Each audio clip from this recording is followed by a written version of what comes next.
আসসালামু আলাইকুম রাহমাতুল্লাহ।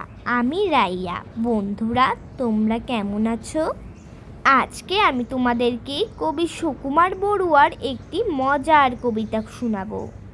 কবিতাটির নাম ঠিক আছে। অসময়ে মেহমান ঘরে ঢুকে বসে যান, বোঝালাম ঝামেলার যতগুলো দিক আছে। তিনি হেসে বললেন, ঠিক আছে ঠিক আছে। রেশনের পচা চাল, টল টলে বাসি ডাল, থালাটাও ভাঙা চোরা, বাটিটাও লিক আছে। খেতে বসে জানালেন, ঠিক আছে ঠিক আছে। মেঘ দেখে মেহমান চাইলেন ছাতা খান, দেখলাম ছাতাটার শুধু কটা শিক আছে। তবু তিনি বললেন, ঠিক আছে ঠিক আছে।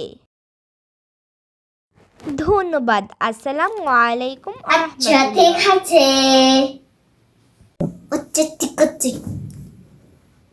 আচ্ছা ঠিক আছে। আচ্ছা ঠিক আছে।